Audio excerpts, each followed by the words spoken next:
का आज हम सभी यहाँ पर महत्व दिवस प्रारंभ कर रहे हैं। समुपस्थित सभी महानुभाव विद्युत वरेण्य, आप सभी के हृदय में विराजित श्री बांके बिहारी के चरणों में कोटि कोटि प्रणाम करता हूं। श्रद्धामयी भक्तिमयी सभी मातृशक्ति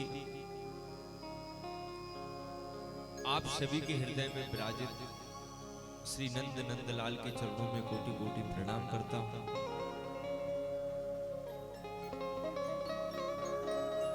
एवं हमारे इस कथा के मुख्य यजमान नई दिशा बजरंग समिति के हमारे सभी अध्यक्ष सदस्य उपाध्यक्ष आप सभी के हृदय में विराजित श्री भागवत महापुराण के चरणों में कोटि कोटि प्रणाम करता हूं। और ध्वनि यंत्र के माध्यम से जो भी इस कथा को रसपान कर रहे हैं, जहां बैठकर भी श्रीमद् भागवत कथा श्रवण कर रहे हैं, आप सभी को व्यास मंच से जय श्री कृष्ण, सभी को जय श्री राम।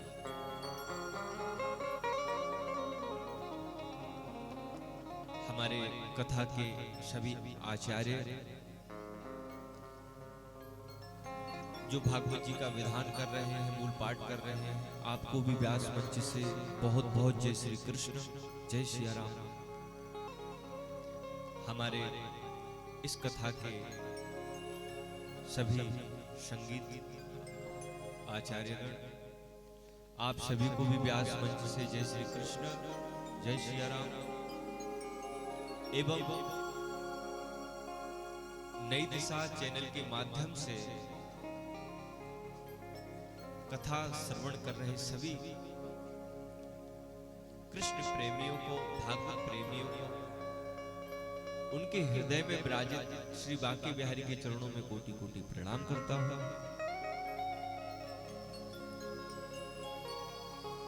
हनुमान जी महाराज के श्री चरणों में प्रणाम करता हूं। मां नर्मदा को स्मरण करता हूं।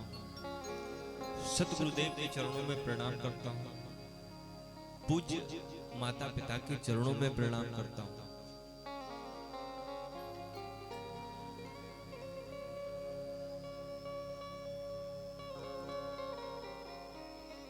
कथा के क्रम में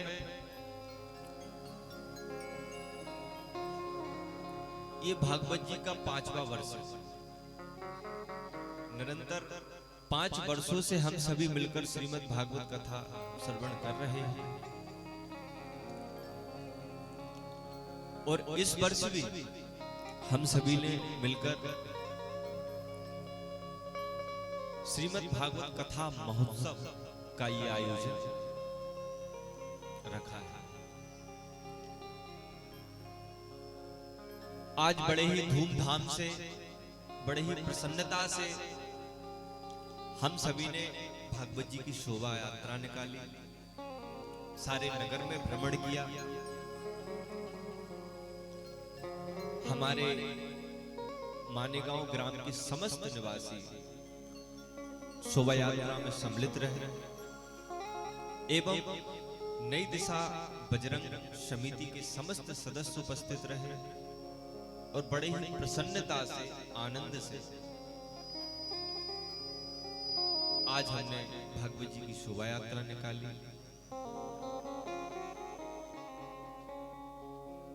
हमारे स्कूल के बच्चे भी साथ में रहे,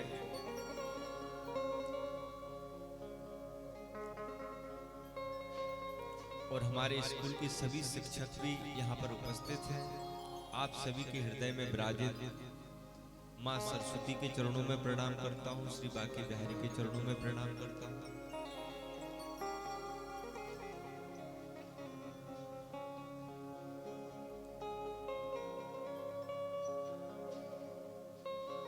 कृष्ण को सभी ऐसा भी कहते हैं कि जो अपनी ओर खींच ले उसे कृष्ण कहते हैं।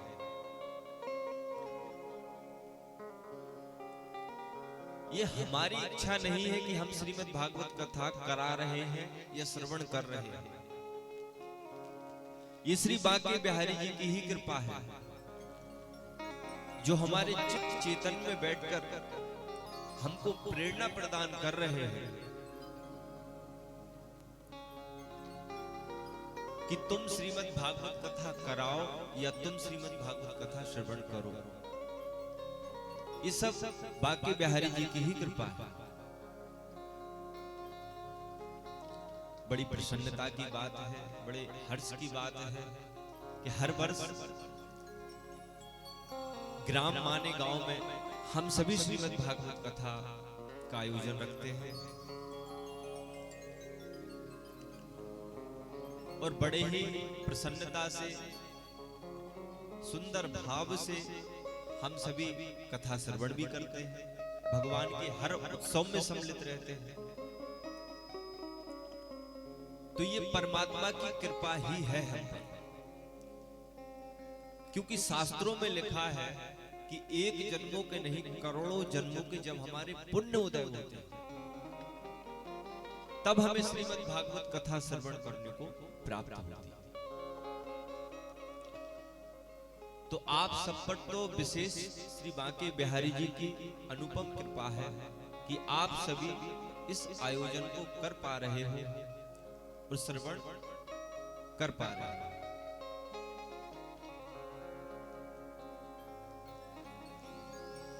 महाराज, आज वैसे भी कथा लेट हो रही है, शोभा यात्रा में थोड़ा समय लग गया, तो आइए हम महत्व दिवस में प्रवेश करते हैं। श्रीमद् भागवत कथा में प्रथम दिवस भागवत जी का महत्व दिवस होता है।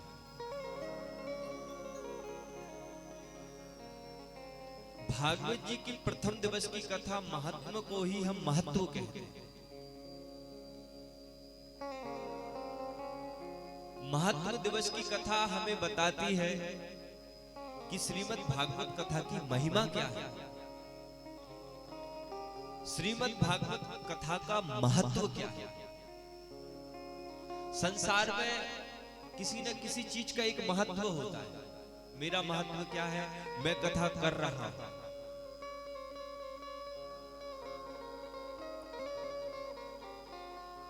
इनका महत्व क्या है? ये बजा रहे हैं। आप सभी का महत्व क्या है? आप सभी कथा श्रवण कर रहे हैं।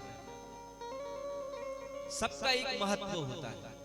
ऐसे ही भागवत जी का जो महत्व होता है वही आज का महत्व दिवस होता है। तो आइए हम महत्व में प्रवेश करते हैं भागवत जी के और प्रथम श्लोक को प्रणाम करते हैं। आप भी सभी मेरे साथ इस श्लोक को गाइए। सच्चिदानंद रूपाय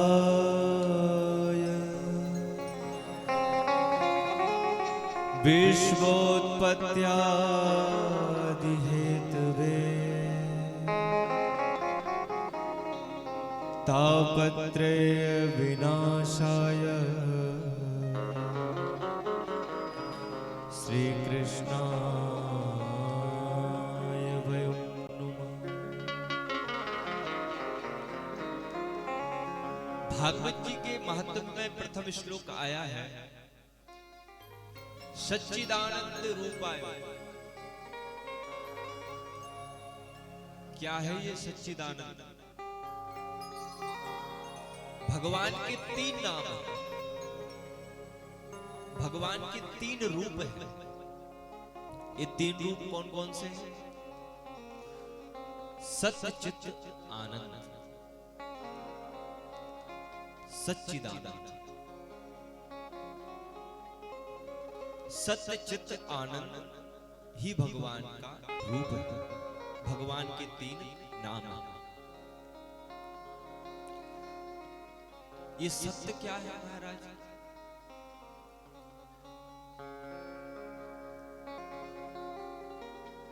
संसार का स्तंभ है सत्य। ये जो सारा संसार जिससे चल रहा है वो सत्य ही है। कुछ चीज ऐसी होती है कि वो हमें, उनको हम स्वीकार तो कर लेते हैं अपने अंतर हृदय में, पर हम कभी उन्हें अपने मन से स्वीकार नहीं करते।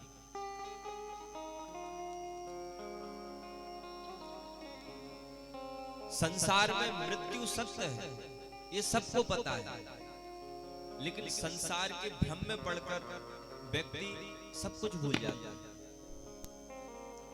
अगर यदि वो वास्तविकता से ये स्वीकार कर ले कि भैया एक दिन हमको मरना है, तो संसार में फिर क्यों किसी से दुश्मनी रखो, क्यों किसी के प्रति अपने हृदय में ईर्ष्या का भाव रखो। यदि एक दिन हमें इस संसार को छोड़कर जाना है तो सबसे प्रेम ही रखो, सबसे प्रेम ही करो। लेकिन हम इस संसार के भ्रम में पड़कर सब कुछ भूल जाते हैं, सत्य को स्वीकार नहीं करते।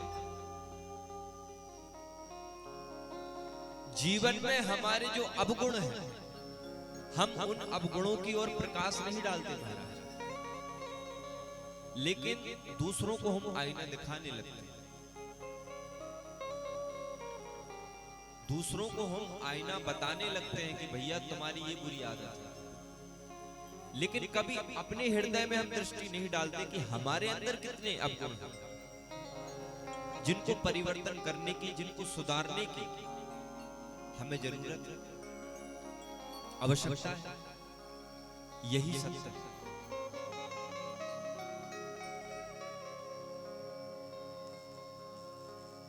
संसार के भ्रम को जो हम सत्य समझकर बैठे हैं, ये सत्य नहीं है महाराज। यदि संसार में वास्तविक यदि कोई चीज सत्य है तो वो है भगवान का भजन, भगवान की कथा और प्राणी मात्र के हृदय में प्रेम। यदि हम सबके प्रति प्रेम का भाव रखेंगे, सबके प्रति करुणा का भाव रखेंगे, सबके प्रति दया का भाव रखेंगे, तो ये सत्य है। और बाकी संसार को ही सब कुछ मानकर मेरे पास इतना धन दौलत है, मेरे पास इतनी संपत्ति है, मेरे पास इतनी गाड़ियां हैं, मेरे पास इतने घर हैं, तो ये सत्य नहीं है महाराज। एक न एक दिन हमको इस संसार को छोड़कर जाना है। ना गाड़ी साथ जाएगी, ना पैसा साथ जाएगा, ना मकान साथ जाएगा। सूरदास जी क्या कहते हैं अपनी पंक्तियों, अपने पद में,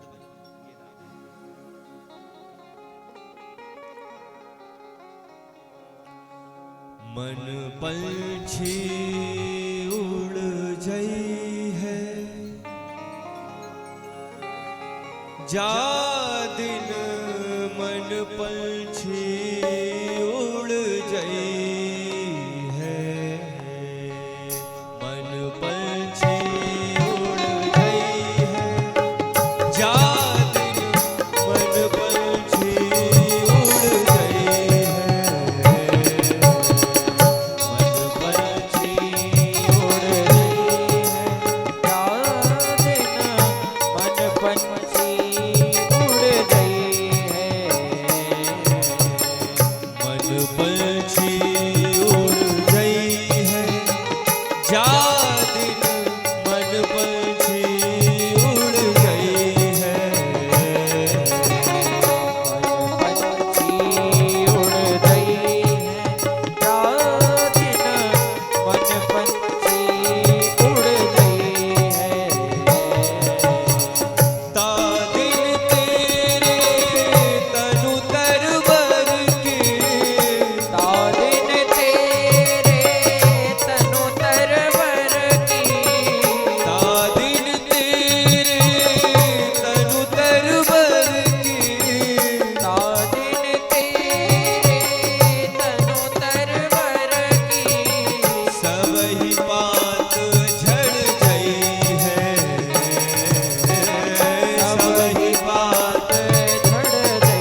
पंछी उड़ जाइए।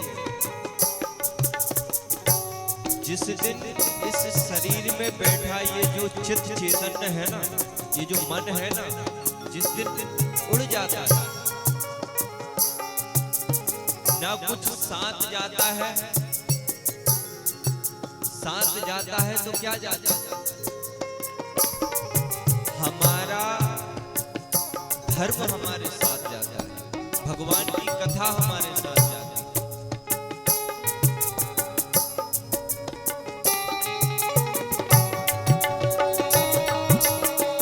मन पंछी उड़ गई है, जा दिन मन पंछी उड़ गई है। मन पंछी उड़ गई है, जा दिन मन पंछी उड़ गई है। कहाँ बहे ताल, कहाँ बहे शोभा, कहाँ वह ताल, कहाँ वह शोभा। सारे जीवन भर व्यक्ति अहंकार की अग्नि में जलता है। मेरे पास इतनी संपत्ति है, मेरे पास इतनी गाड़ियां हैं, मेरे पास इतने घर हैं, सब मेरा सम्मान करते हैं, सब मेरे आगे पीछे घूमते हैं। लेकिन सूरदास जी क्या कह रहे हैं? कहाँ बहे ताल, कहाँ बहे शोभा, कहाँ वह ताल, कहाँ वह शोभा। देखत धूल उड़ई है, देखत धूल उड़ई है। मन पंछी उड़ गई है, जा दिन मन पंछी उड़ गई है। पंछी उड़ गई है, जा दिन मन पंछी उड़ गई है। जा प्रीतम सो प्रीत घनेरी, जा प्रीतम सो प्रीत घनेरी। सूरदास जी कह रहे हैं,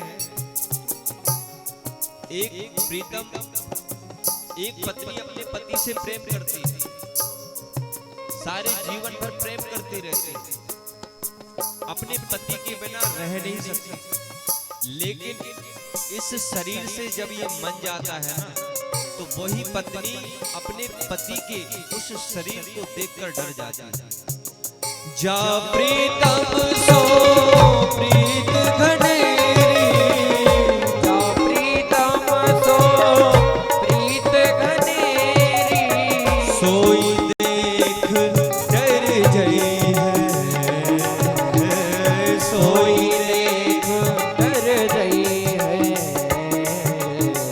मन पंछी उड़ गई है, जा दिन मन पंछी उड़ गई है।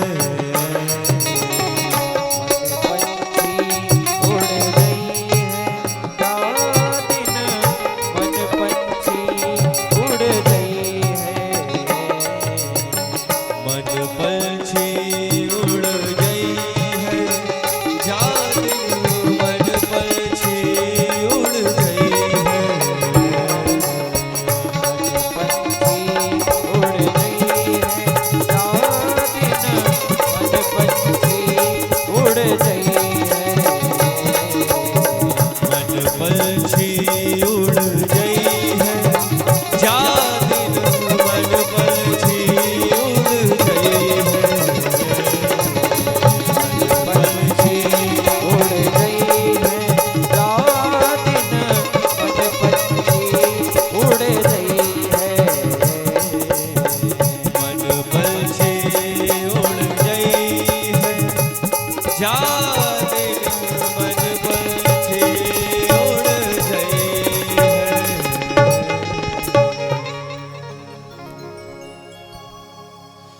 संसार में यदि कोई चीज सत्य है तो वह भगवान की कथा। कुछ भी हमारे साथ नहीं जाता।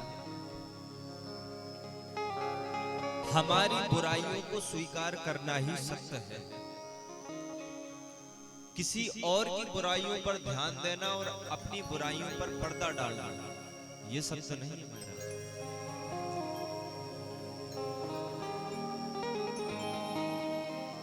तो भगवान का एक स्वरूप है सत्य, और भगवान का दूसरा स्वरूप है चित्त। चित्त कहते हैं प्रकाश को, सत्य चित्त, ये भगवान के दो नाम। भगवान स्वयं प्रकाश स्वरूप है। सूर्य भी जिनकी कृपा से रोशनी प्रदान करता है, उन्हें किसी से प्रकाश लेने की आवश्यकता नहीं है महाराज। जो स्वयं प्रकाश के स्वरूप है। संसार में किसी भी व्यक्ति को प्रकाश की आवश्यकता पड़ सकती है, लेकिन भगवान को कभी प्रकाश की आवश्यकता नहीं पड़ती। तो भगवान चित्त स्वरूप है। और भगवान का तीसरा रूप है आनंद।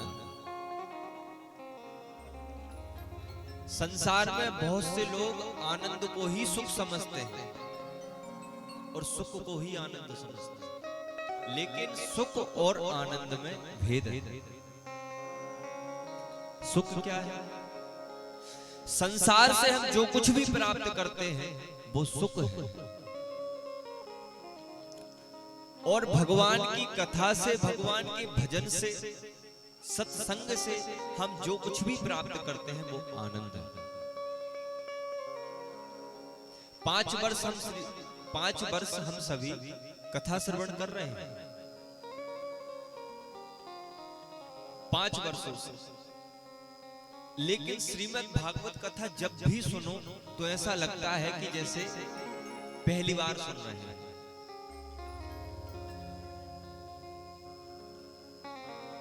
श्रीमद् भागवत कथा 5000 वर्ष पुरानी हो गई। पुरा अपि नवम इति पुराण।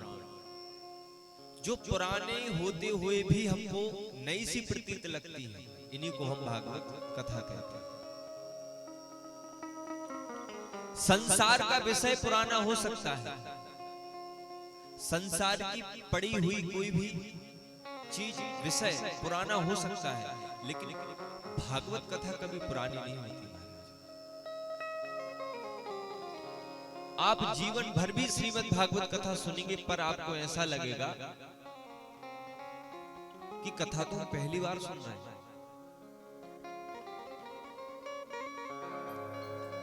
तो भगवान की कथा से जो हमें प्राप्त होता है उसे हम आनंद कहते हैं, और संसार से जो कुछ हमें प्राप्त होता है उसे हम सुख कहते हैं।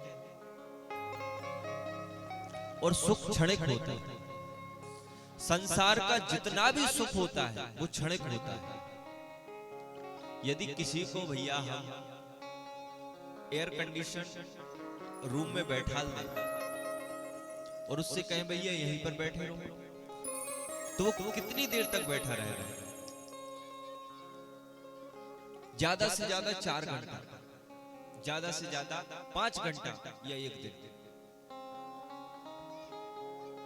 फिर वो ही सोचेगा कि भैया अब इस कमरे से जल्दी से बाहर निकलो, थोड़ा बाहर की भी हवा लो। यदि किसी को 1 करोड़ रुपए की गाड़ी में बैठा दे और उससे कहे कि सफर करते रहो, तो कब तक करेगा?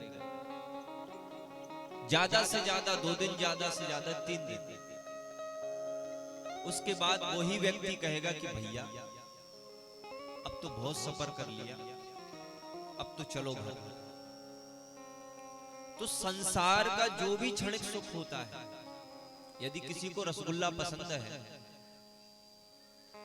कोई कहे कि व्यास जी आपको रसगुल्ला पसंद है और आज कमलेश साहू जी के यहाँ रसगुल्ले बने हैं तो व्यास जी खा लो। अब व्यास जी के लिए रसगुल्ले आए, 1 रसगुल्ला खिला दिया, 2 खिला दिए, 3 खिला दिए, 4 खिला दिए, बस।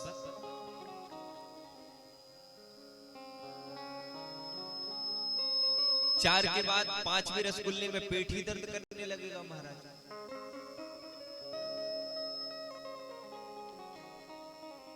लेकिन भगवान की जो कथा है ये हमें सुख प्रदान नहीं करती। सुख तो हमें संसार से मिलता है जो क्षणिक होता है। भगवान की कथा में आनंद की प्राप्ति कराती है और आनंद का एक रूप ही तो श्री कृष्ण है। और हमारे हृदय में भी तो वो बैठा है, चित्त चेतन रूप में वो ही बैठा है। तो भगवान की कथा में आनंद प्रदान करते हैं। जो सिंधु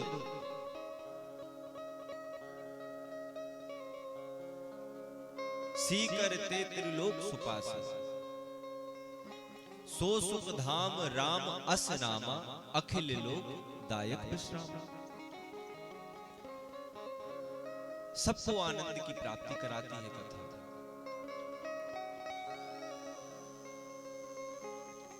तो भगवान के 3 रूप हैं, सत्य, चित और आनंद।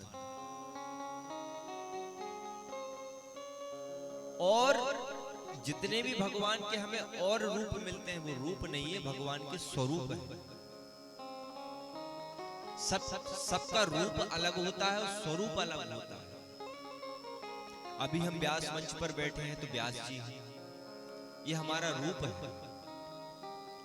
लेकिन इसी व्यास मंच के बाद जब हम अपने घर जाएंगे तो हम अपने पिताजी के लिए और माताजी के लिए व्यास थोड़ी ना रहेंगे, उनके लिए तो हम पुत्र ही रहेंगे। तो यहां पर हमारा रूप है, घर में हमारा स्वरूप है महाराज। तो भगवान के 3 रूप हैं, सत्य, चित, आनंद। सच्चिदानंद रूपाय विश्वोत्पत्त्यादि हेतवे, तापत्रय विनाशाय श्री कृष्णाय वयं नमः। विश्वोत्पत्त्यादि हेतवे,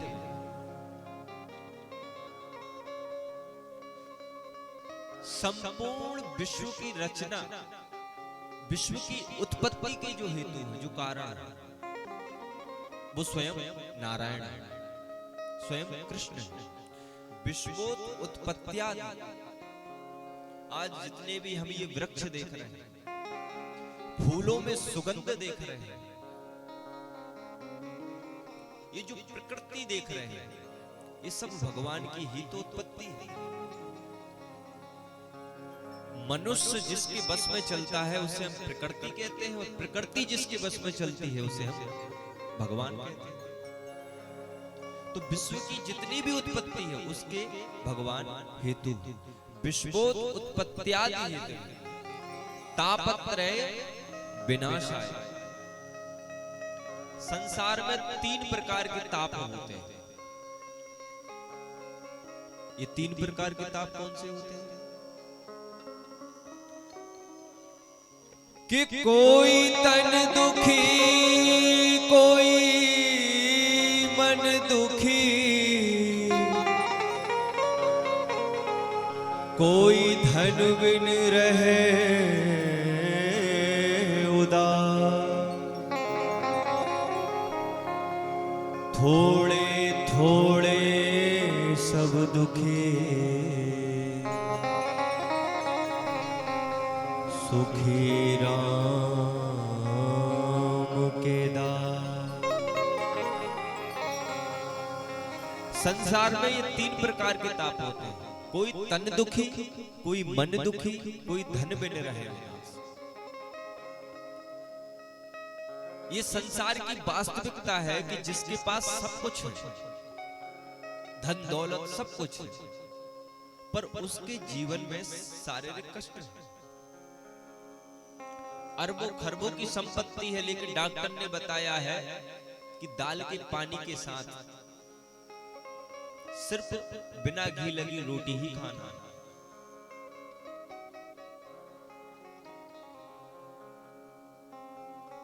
सब कुछ है, सब संपत्ति है, लेकिन शारीरिक कष्ट है।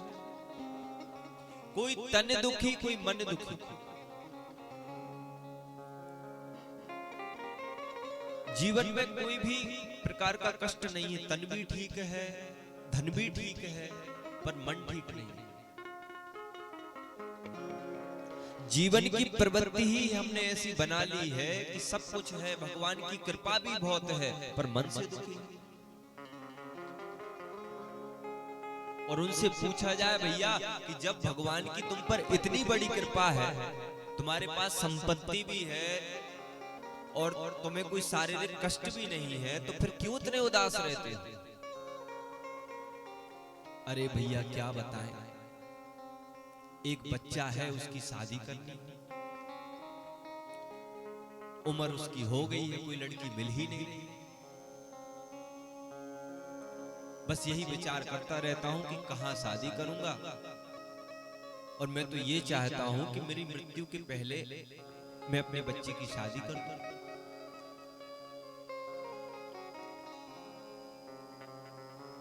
बेवजह समस्या, बेवजह टेंशन। कुछ चीजें ऐसी होती हैं जिनको हम खुद निर्मित करते हैं। यदि वास्तव में यदि हम अगर विचार करें तो सुख और दुख ये हमारी सोच है। जिस विषय में हम गंभीर हो जाते हैं और वो विषय हमको दुख लगने लगता है, तो उसे हम दुख मान लेते हैं। और जो विषय में हम प्रसन्न हो जाते हैं, वो विषय हमें सुख लगने लगता है, तो उसे हम सुख मान लेते हैं। जीवन की वास्तविकता तो ये है कि जीवन में चिंता मत करो। यदि जीवन में कुछ करना है तो चिंतन करो, क्योंकि चिंता हमें कभी समाधान नहीं देता। यदि हम अपने जीवन के विषय में या अपने परिजनों के विषय में हम कोई भी चिंता करते हैं, तो वो चिंता कभी नष्ट नहीं होती। चिंता हमें चिता के द्वार पर ले जाती है, और चिंतन हमें परमात्मा के द्वार पर लाकर खड़ा कर देता है। एक चिंतनशील व्यक्ति क्या चिंतन करता है कि मैं तो भगवान का भजन कर रहा हूं, सबके साथ अच्छा कर रहा हूं, तो भगवान मेरा क्या बुरा करेगा। जब मैं सबके विषय में अच्छा ही सोचता हूं, सबका भला ही करता हूं, समय समय पर भगवान का भजन भी करता हूं, भगवान की पूजा भी करता हूं, तो मेरे साथ भी सब अच्छा होगा। तो ये चिंता उसकी चिंतन के रूप में परिवर्तित हो जाती है। यदि वो संसार की चिंता को छोड़कर परमात्मा का चिंतन धारण करता है।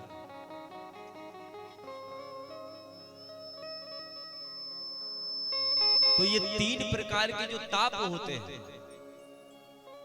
आदि दैविक ताप, आदि भौतिक ताप और आध्यात्मिक ताप, ये तीनों प्रकार के तापों को भगवान नष्ट कर देते हैं। लेकिन भगवान के सामने चिंता जाहिर मत करो, चिंतन जाहिर करो। यदि संसार की समस्या तुमने भगवान के चरणों में रख दी तो तुमको कुछ नहीं मिलेगा, और यदि परमात्मा का चिंतन तुमने भगवान के सामने रख दिया तो तुमको सब कुछ मिल जाएगा। तापत्रय विनाशाय श्री कृष्णाय भयम। हम सभी मिलकर भगवान श्री कृष्ण को बारंबार प्रणाम करते हैं। बोलो बाल कृष्ण लाल की।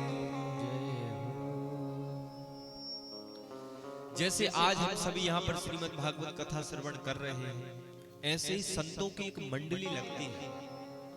कहां पर? नैमिषारण्य, जहां पर 88,000 संत विराजमान हैं। बड़े बड़े प्रतापी संत हैं वहां पर। कुछ कुछ संत तो ऐसे बैठे हैं जिन्होंने अपनी उम्र में हजारों इंद्र बदलते हुए देख लिए। कुछ संत तो ऐसे बैठे हैं जिनकी उम्र लाखों वर्ष हो चुकी है। ऐसे ऐसे वहां पर संत बैठे। किस लिए बैठे? सत्संग के लिए, यज्ञ के लिए। किसके लिए? हम सभी के लिए। हमारी प्रसन्नता के लिए ही वो सत्संग कर रहे हैं, ज्ञान यज्ञ कर रहे हैं कि हम सब इस कलयुग में कैसे इस दुख से दूर हो सकेंगे, कैसे भगवान के द्वार तक जा सकेंगे। ये सब हमारी मुक्ति के लिए ही वो उपाय कर रहे हैं। तो नैमिषारण्य में 88,000 संत विराजमान हैं। तो उनकी सभा में वेद व्यास जी के शिष्य परम आदरणीय श्री सूत जी महाराज का आगमन होता है। बोलो सूत जी महाराज की। और जैसे ही सूत जी महाराज आए तो जितने भी संत वहां पर थे वो सब देखकर खड़े हो गए। अब सूत जी महाराज देख रहे हैं कि भैया ये सब मेरा इतना सम्मान कर रहे हैं, ये तो मेरे बाबा पर बाबा की उम्र के हैं। सूत जी महाराज की उम्र सिर्फ 20 वर्ष और बड़े बड़े प्रतापी संत जो वहां पर विराजमान हैं सब सूत जी महाराज को देखकर प्रणाम कर रहे हैं। तो सूत जी महाराज हाथ जोड़कर कहते हैं कि आप सब ये मुझे प्रणाम करते हो ना, तो हृदय में बहुत कष्ट होता है। आप तो इतने महान संत हैं, इतने प्रतापी संत हैं, इतने तपस्वी संत हैं, तो आप सब मुझे क्यों प्रणाम करते हो? तो एक संत जो वहां पर बैठे थे वो खड़े हो जाते हैं और हाथ जोड़कर कहते हैं, महाराज जी ये मैं नहीं कह रहा, ये शास्त्र कहते हैं कि धन वृद्धा बल वृद्धा आयु वृद्धा तथैव च ते सर्वेपि ज्ञान वृद्धस्य किंकरा शिष्य किंकरः। ये मैं नहीं कहता, ये शास्त्र कहते हैं। धन वृद्धा बल वृद्धा आयु वृद्धास्तथैव च। कोई धन में भी बड़ा होता है, कोई बल में भी बड़ा होता है।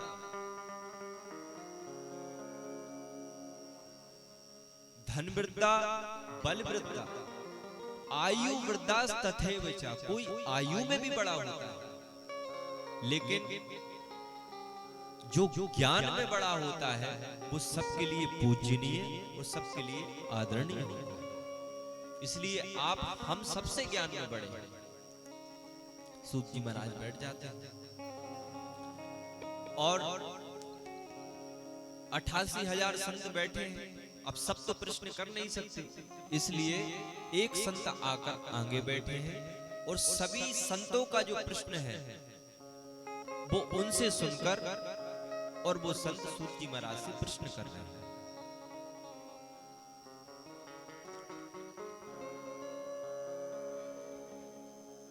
सभी संत कहते हैं,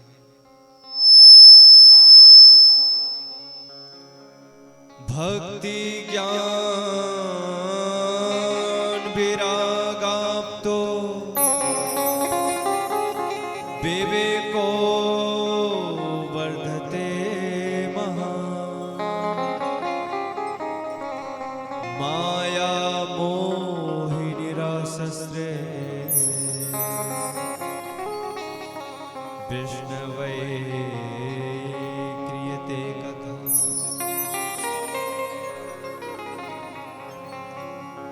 भक्ति ज्ञान और वैराग्य की जिसमें प्राप्ति होगी, हमारे हृदय में भक्ति की प्राप्ति हो, ज्ञान की प्राप्ति हो और वैराग्य की प्राप्ति हो, और इस माया मोह के बंधन से हम सभी छूट जाएं।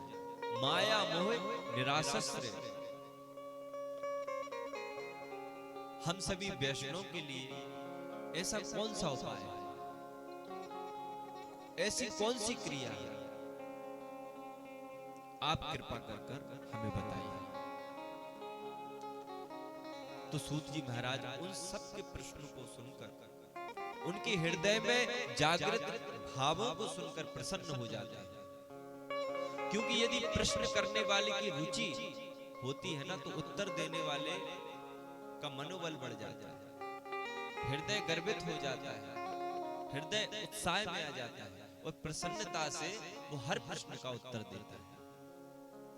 तो सूत जी महाराज कहते हैं कि काल ब्याल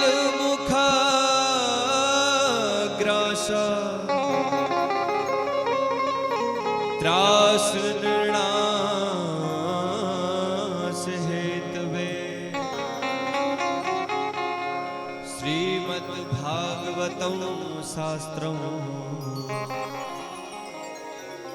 कलो कीरेण भाषितम्। सूत जी महाराज जी कह रहे हैं कि ये संसार क्या है? ये संसार ही हमारा काला ब्याल है, यानी एक अजगर सर्प है। ये सारा संसार एक अजगर सर्प है और उस अजगर सर्प के मुख में हम सभी बैठे हैं। अब सुरक्षित कब तक है? हम सुरक्षित जब तक है जब तक कि वो सर्प अपना मुख बंद नहीं करता। तो इस काल रूपी अजगर के मुख में हम सभी विराजमान हैं। सबको काल का भय है। संसार में एक भी प्राणी ऐसा नहीं है जिसको काल का भय ना हो। संसार में हर प्राणी काल से डरता है। अब इस संसार में हम काल से भी डरते हैं कि भैया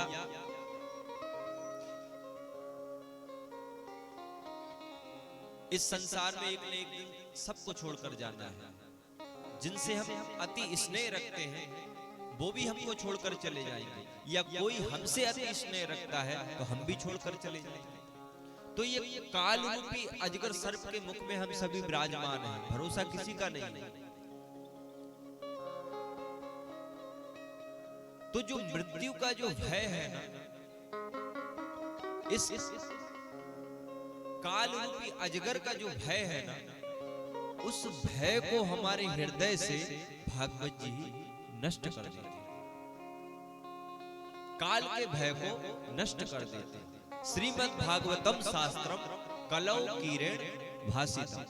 जैसे प्रकाश की एक किरण सारे अंधकार को नष्ट कर देती है, ऐसे ही भागवत जी की कृपा, भागवत जी की कथा हमारे हृदय में जो एक डर है, काल का भय है, उस भय को नष्ट कर देती है।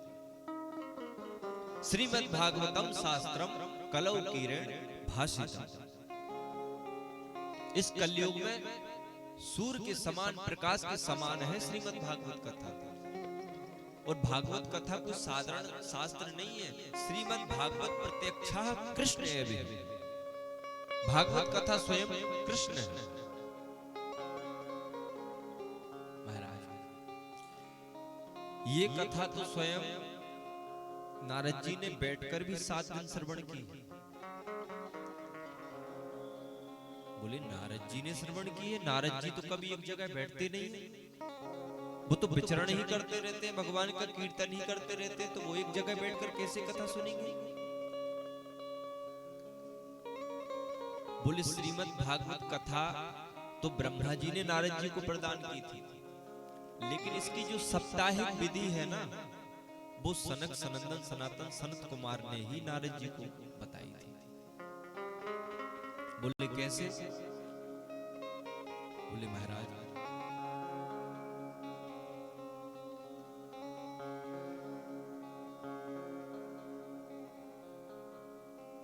एक बार क्या हुआ,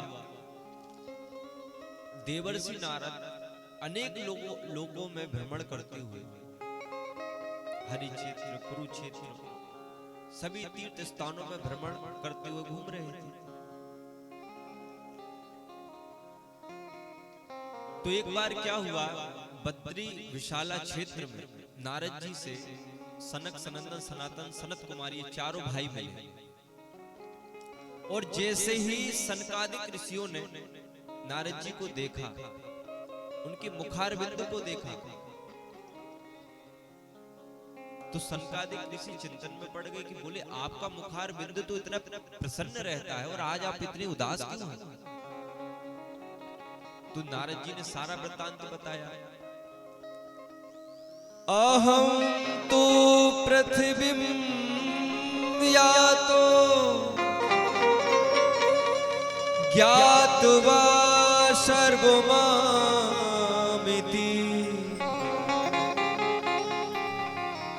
पुष्करं च प्रयागं च काशी गोदावरी तथा नारद जी कहते हैं मैं पृथ्वी लोक में गया और पृथ्वी लोक में मैं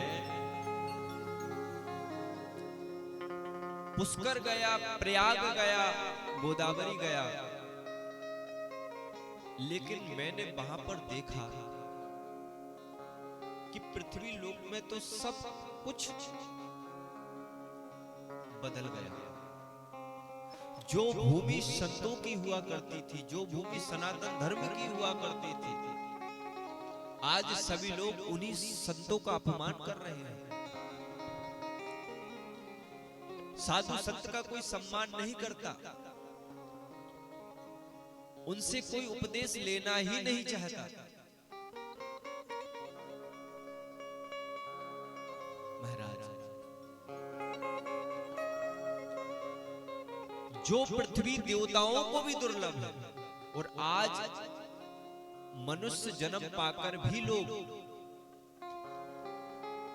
उस पृथ्वी की महिमा को नहीं समझ पाए। देवता भी मनुष्य जन्म को तरसते हैं महाराज, और मनुष्य जन्म पाकर भी लोग अधर्म में लगे, अपने जीवन को बर्बाद कर लिया है। सब कुछ देखा मैंने। एक परिवार कैसा रहना चाहिए, परिवार के सदस्यों की भावना क्या होनी चाहिए, सब कुछ बदल गया। जहां बड़ों का सम्मान होता है वहां पर छोटों की चल रही है महाराज। छोटे बड़ों को आदेश कर रहे हैं। क्या कायदा और क्या मर्यादा, सब कुछ नष्ट हो गया। किसी के भी हृदय में मैंने भक्ति और श्रद्धा और विश्वास नहीं देखा। कलयुग का जब मैंने ये प्रभाव देखा, कलयुग का जब मैंने ये प्रताप देखा, तो मेरे हृदय में बहुत कष्ट हुआ महाराज।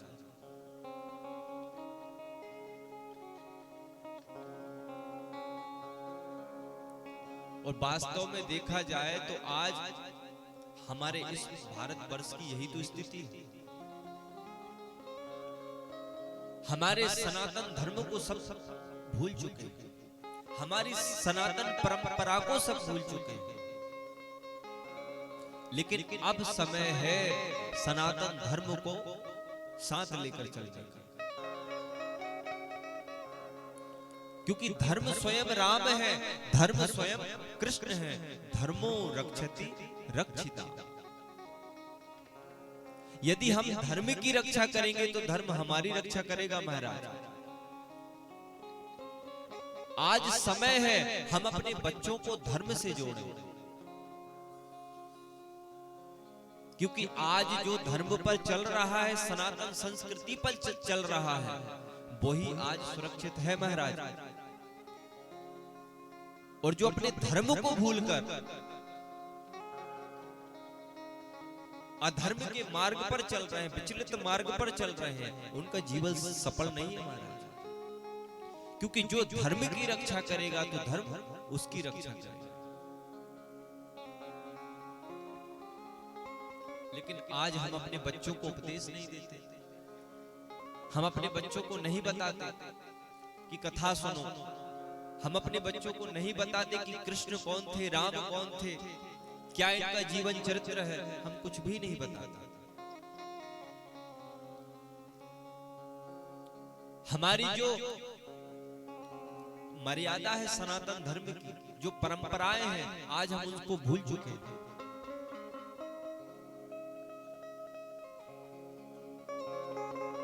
गांव में तो गौ माता की सेवा बहुत अच्छे से होती है, पर आज ये जो शहर है ना,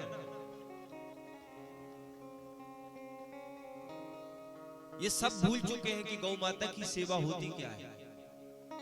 और जहां पर गौ माता की सेवा है वही मेरा कृष्ण वास करता है, वही धर्म की रक्षा है, वही सनातन धर्म की रक्षा है, वहीं पर सनातन संस्कृति की रक्षा है। लेकिन आज हम सब अपने धर्म को भूल चुके हैं, और सबसे बड़ी विडंबना तो ये है कि जो धर्म को लेकर चलता है, जो धर्म की रक्षा करता है, लोग उसको भी नीचा कराने की कोशिश करने लगते हैं। आजकल हमारे धर्म पर आक्रमण हो रहा है, जो सनातन संस्कृति पर चल रहा है, जो अपने धर्म की रक्षा कर रहा है, जो सनातन की रक्षा कर रहा है, लोग उसके पीछे लग रहे हैं।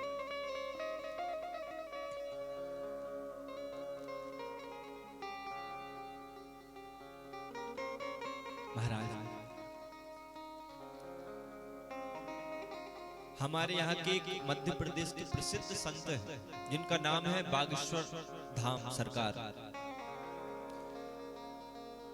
सबको राम से जोड़ने का वो काम कर रहे हैं महाराज, कि हर व्यक्ति राम से जुड़े, अपने सनातन धर्म की महिमा को स्वीकार करे, अपने सनातन संस्कृति को समझे,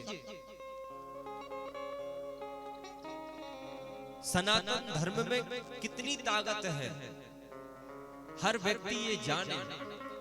वो सबको समझाने का ये प्रयास कर रहे हैं, सबको हनुमान जी महाराज से जोड़ रहे हैं, सबको भगवान श्री राम से जोड़ रहे हैं। पर कुछ लोग, कुछ विधर्मी उनके ही पीछे पड़ गए। इतना तक सबूत मांग रहे हैं कि हनुमान चालीसा पढ़ने से क्या होता है। अरे महाराज, ये वो धरती है जहां पर एक संत यदि किसी पर दृष्टि डाल देता है ना, तो उसका उद्धार हो जाता है। बोलो बाल कृष्ण लाल की।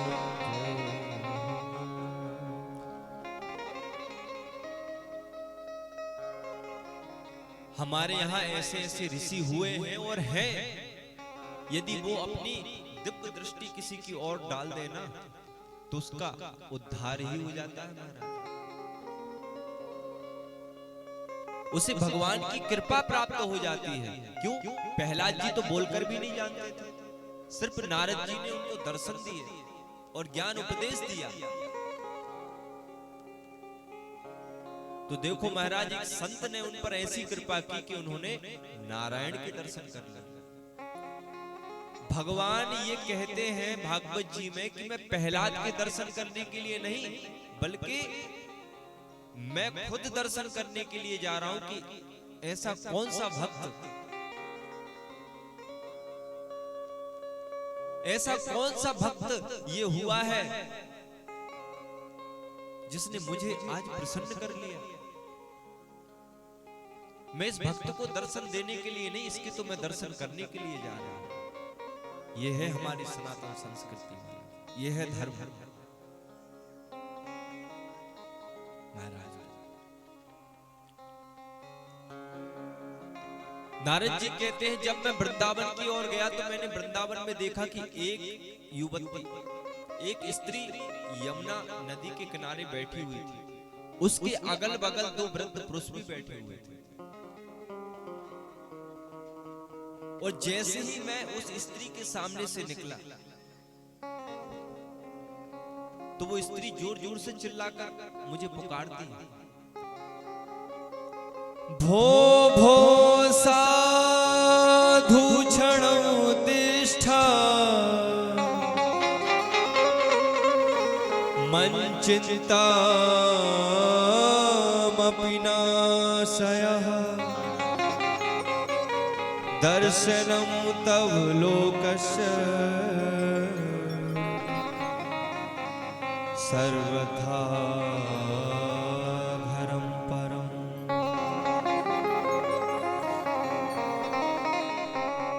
मैं उसके पास गया, वो जोर जोर से चिल्लाकर कहती है, अरे साधु रुक जाइए, आप तो संत हैं, आपके दर्शन से ही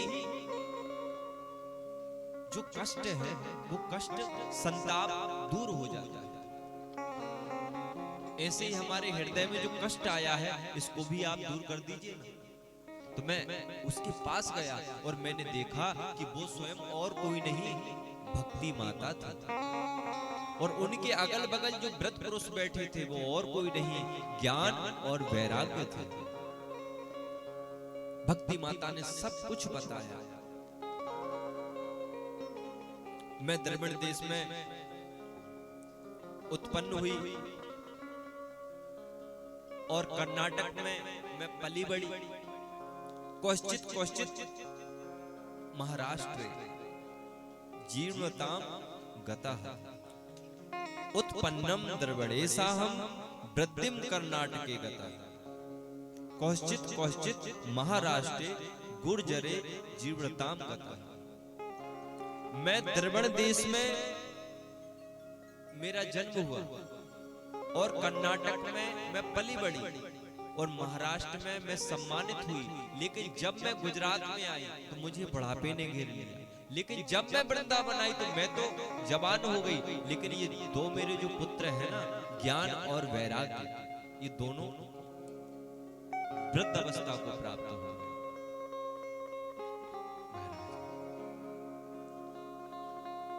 भक्ति तो है, लेकिन बिना ज्ञान के भक्ति अंधी है और बिना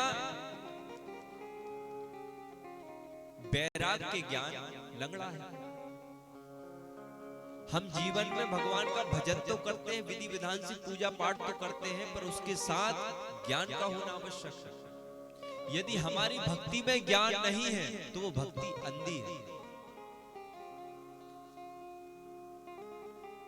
ज्ञान का होना बहुत आवश्यक है। तो महाराज नारद जी ने बहुत उपाय किए। वेद पाटेर मुहुर मुहुर, वेद पाठों का बार बार उनको रसपान कराया, संसार के समस्त शास्त्रों का रसपान उनको करा दिया।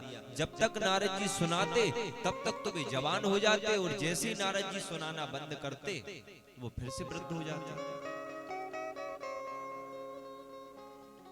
इसी चिंता में नारद जी ने सूर्य भगवान को प्रणाम किया। तो वहां से आकाशवाणी होती है कि सत्कर्म करो, सत्कर्म करो।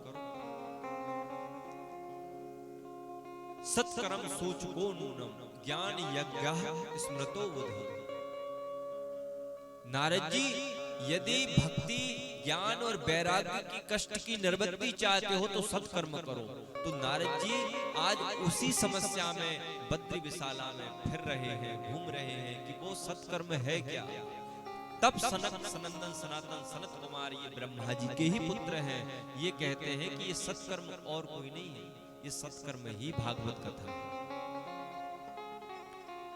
यदि भक्ति माता के हृदय में जो कष्ट है वो दूर होगा तो उस दुख को भागवत कथा ही दूर करेगी।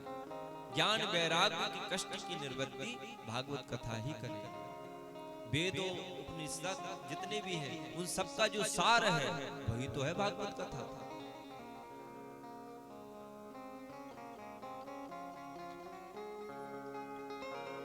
नारद जी कहते हैं कि आपसे अच्छा व्यास हमको और कौन मिलेगा। आप तो निरंतर भगवान का भजन करते रहते हैं, तो कथा भी आप ही सुनाइए।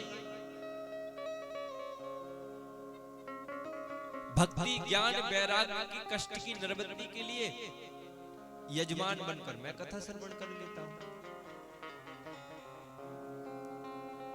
सनक सनंदन सनातन सनत कुमार चारों भाई कहते हैं, नारद जी भक्ति माता बैठी है वृंदावन में, हम लोग खड़े हैं बद्री विशाला। अब यदि कथा करनी है तो हम कथा करेंगे हरिद्वार में। तो आप ऐसा करिए, थोड़ा भक्ति माता से कहिए कि थोड़ा आप आगे आइए, थोड़ा हम आगे चलते हैं, और बीच में हमारा हरिद्वार है। तो हरिद्वार में गंगा नदी के तट पर महाराज श्रीमद् भागवत कथा का आयोजन रचा जाए। जितने भी साधु संत हैं महाराज, सबको पता लग रहा है कि नारद जी भक्ति ज्ञान वैराग्य के लिए भागवत कथा श्रवण कर रहे हैं। सब साधु संत वहां पर पहुंच रहे हैं। जितने भी देवता हैं रूप बदल बदल कर कथा श्रवण करने के लिए आ रहे हैं। पक्षी क्या महाराज, जड़ क्या चैतन्य क्या, जो जड़ है वो चैतन्य रूप में भागवत कथा श्रवण करने के लिए आ रहे हैं। 3 आसन लगाए गए हैं भक्ति ज्ञान और वैराग्य के लिए। महाराज भक्ति माता ज्ञान वैराग्य सब वहां पर उपस्थित हुए। वहां आकर विराजमान हो गए, पर किसी को दिखाई नहीं दे रहे। नारद जी बैठे हैं और व्यास मंच पर चारों भाई विराजमान हैं।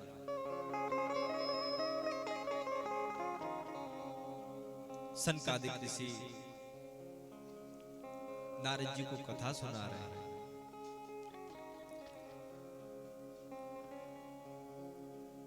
ए मानवा पाप कृतस्तु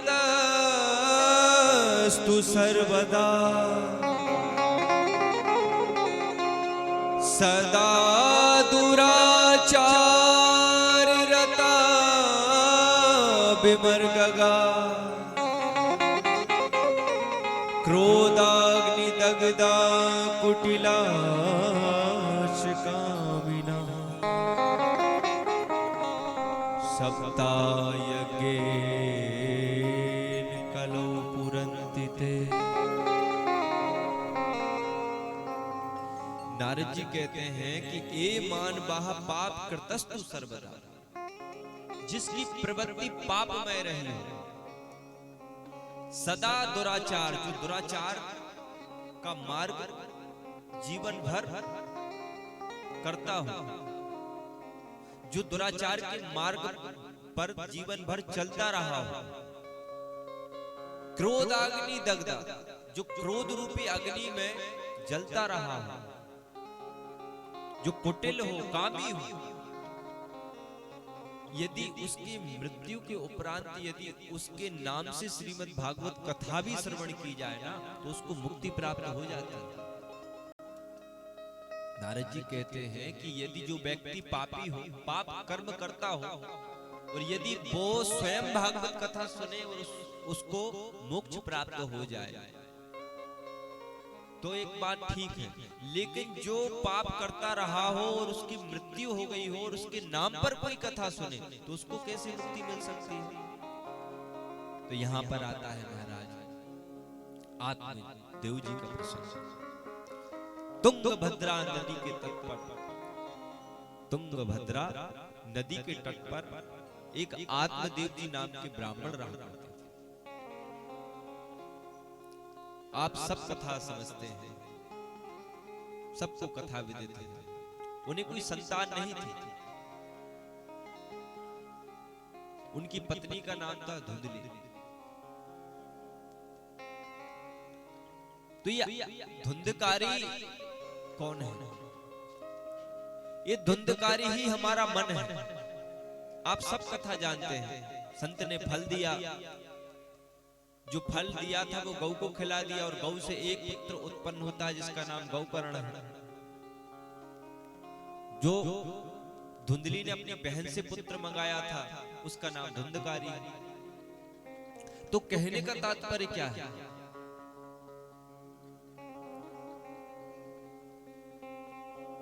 जो संत है वो क्या है? वो संत ही परमात्मा है।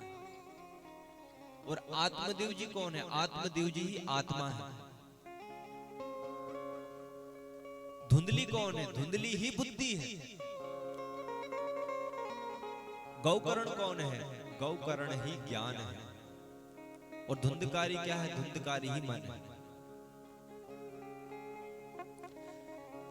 तो संत जी कहते हैं कि संसार से दृष्टि हटाकर, संसार में पुत्र ना चाहकर यदि तुम परमात्मा को अपना पुत्र मानो तो ये तुम्हारे लिए बढ़िया रहेगा।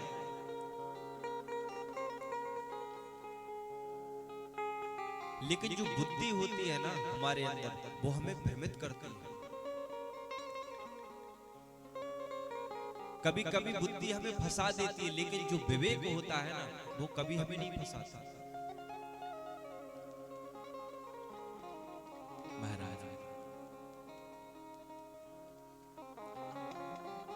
ये विवेक बहुत समझाता है कि भगवान का भजन करो, भगवान का भजन करो, भगवान का भजन करो, इसमें ही सार है। लेकिन ये बुद्धि हमें भगवान का भजन नहीं करने देती, ये चलती ही रहती है।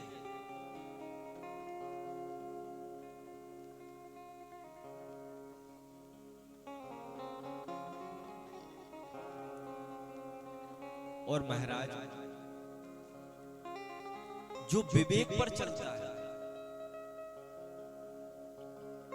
जो विवेक का मार्ग लेता है, जो विवेक रूपी नैया में बैठकर भवसागर पार करता है, उसके जीवन में कभी कष्ट नहीं आता। गौकर्ण जी तो अपने पिता की संगति में, सत्संग में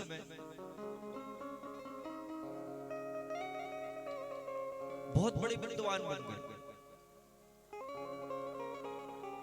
जीवन में सबसे बड़ा महत्व है सत्संग का, क्योंकि जैसा हम संग करेंगे वैसा हमारा मन बनेगा, और जैसा हमारा मन बनेगा वैसा हमारे विचार बनेंगे, और जैसा हमारे विचार बनेंगे वैसा हमारा कर्म बनेगा, और जैसा हम कर्म करेंगे वैसा हमको फल मिलेगा। तो जीवन में यदि सबसे बड़ा महत्व है तो वो सत्संग का महत्व है।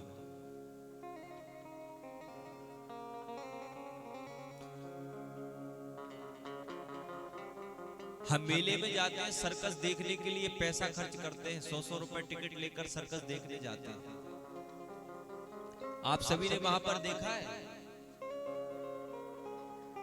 बंदर भी होते हैं, भालू भी होते हैं, शेर भी होते हैं, हाथी भी होते हैं, कुत्ते भी होते हैं, सब प्रकार के जानवर सर्कस में होते हैं। कभी आपने ये कल्पना की है कि हम मनुष्य हैं, भगवान ने हम सभी को मनुष्य बनाया है और भगवान ने उनको जानवर बनाया है। हमारे अंदर तो भगवान ने विवेक प्रदान किया है, ज्ञान प्रदान किया है। पशुओं के अंदर उतना विवेक, उतना ज्ञान तो नहीं होता जितना एक मनुष्य में होता है। लेकिन फिर भी देखो, हम मनुष्य होकर और पैसा खर्च कर कर सर्कस देखने के लिए जाते हैं, जानवरों को देखने के लिए जाते हैं, उनकी शिक्षा देखने के लिए जाते हैं। तो कहने का तात्पर्य क्या है? सत्संग। उन जानवरों की कैसी शिक्षा रही होगी कि आज हम पैसा खर्च कर कर उनको देखने के लिए जा रहे हैं। तो जीवन में सबसे बड़ा महत्व है संगति का। जिसने अपने संगों को सुधार लिया उसने अपने जीवन को सुधार लिया। महाराज, जीवन में सत्संग का बहुत महत्व होता है। गौकर्ण जी तो अपने पिताजी के साथ वेद शास्त्रों का अध्ययन करते। जहां भी आत्मदेव जी यजमानी में जाते तो गौकर्ण जी भी साथ में जाते। समय समय पर आत्मदेव जी गौकर्ण को उपदेश देते, उन्हें नई नई शिक्षा की बातें बताते। लेकिन जब भी धुंधकारी को आत्मदेव जी अपने पास बुलाते तो धुंधकारी कोई भी बहाना बनाकर वहां से भाग जाता। बोले, पिताजी ये सब चीजों में मेरा मन नहीं लगता है, ये सब बातें आप तो अपने भैया को बताओ।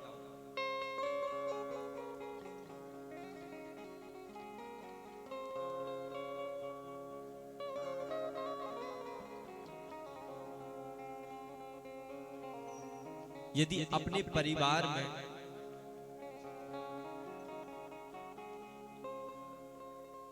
यदि हमारे बच्चों पर हमारा नेतृत्व सही नहीं है, अनुशासन नहीं है,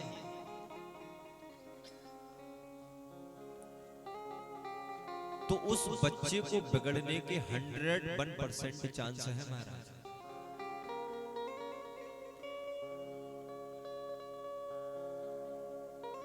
समय समय पर अपने बच्चों को शिक्षा देना बहुत जरूरी है।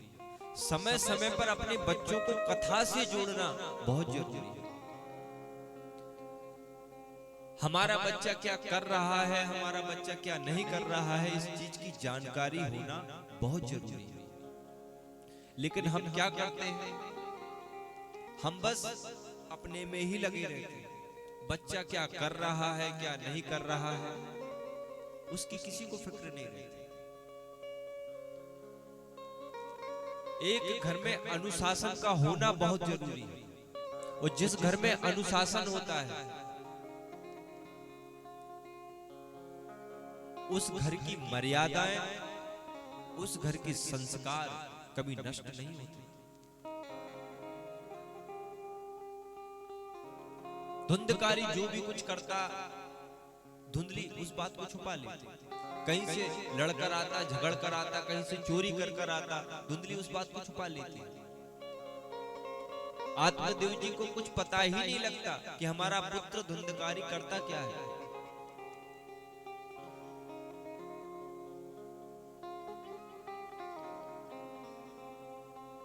धुंधकारी कुछ समय बाद तो चोरी भी करने लगा और मदिरा भी पान करने लगा। जब ये बात किसी ने आत्मदेव जी से जाकर कही कि आपका जो पुत्र है ना वो मदिरा पान करता है महाराज, और आप तो यहाँ के कितने विद्वान ब्राह्मण हैं और आपका पुत्र ऐसा कर्म करता है। उस दिन आत्मदेव जी को बहुत दुख हुआ।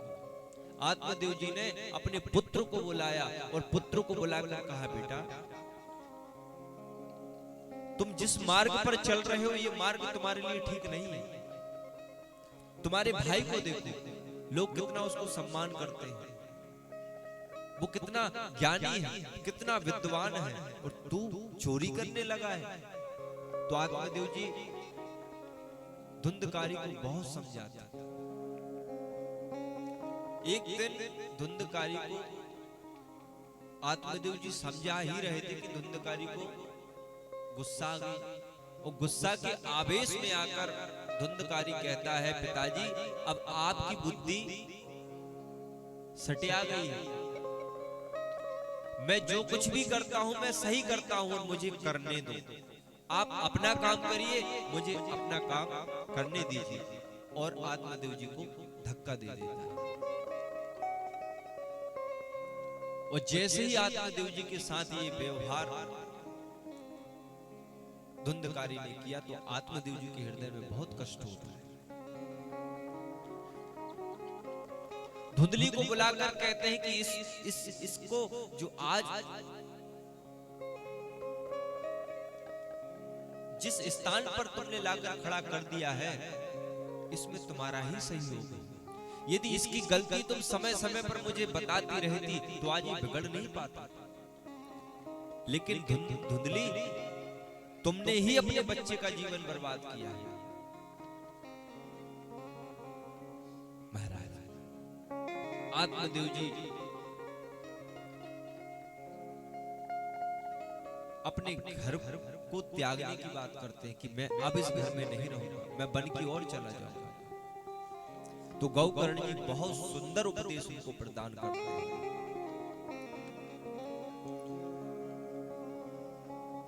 देहि स्तिमां सरुधिरे अभिमतिमु तजद्बं जाया सुता दिशु सदा ममता विमुंच।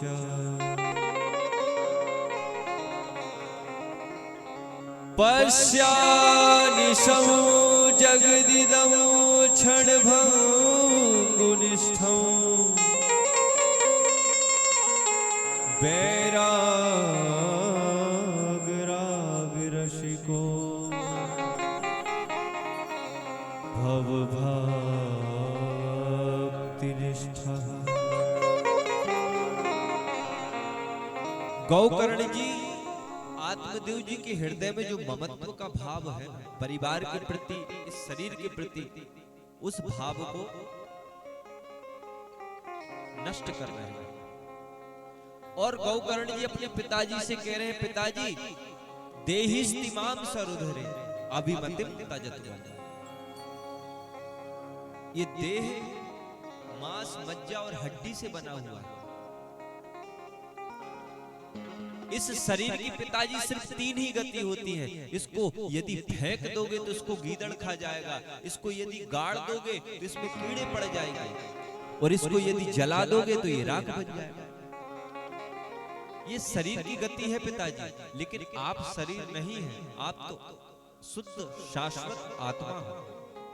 आत्मा सदैव परमात्मा की होती है। आत्मा का कोई बंधन नहीं होता है, इस शरीर के ही बंधन होते हैं। कैसा पुत्र, कैसी पत्नी, इस शरीर के ही सब सखे और संबंधी होते हैं। और ये शरीर की 3 गति होती है, लेकिन परमात्मा तक जो जाता है वो हमारी आत्मा है। इतना सुंदर उपदेश गौकर्ण जी आत्मदेव जी को प्रदान करते हैं और आत्मदेव जी सीधे वन की ओर चले जाते हैं कि चल रे हंसा अमर लोक को, यहाँ कोई नहीं है तेरा, जग वालों का हुआ अंधेरा, अपना हुआ सवेरा।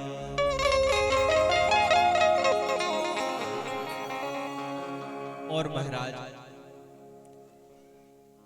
आत्मदेव जी सीधे वन की ओर चले जाते हैं। गौकर्ण जी ने सोचा कि मेरे पूज्य पिताजी ही अब घर में नहीं तो मैं यहाँ रहकर क्या करूंगा। वो भी तीर्थ यात्रा की ओर निकल जाता है। एक दिन धुंधकारी धुंधली का भी अपमान कर देता है और वो भी कुएं में जाकर अपनी जान दे देती, अपने देह का त्याग कर देती। अब धुंधकारी घर में अकेला मन में सोच रहा है कि जितने भी मुझे डांटा करते थे अब तो वो यहाँ रहे नहीं, अब तो घर पूरा खाली हो गया, घर पूरा साफ हो गया, अब तो कोई परवाह भी नहीं। तो 5 वेश्याओं को अपने घर लेकर आ गया। ये 5 वेश्याएं कौन है? यही 5 वेश्याएं क्रोध, लोभ, मोह, ईर्षा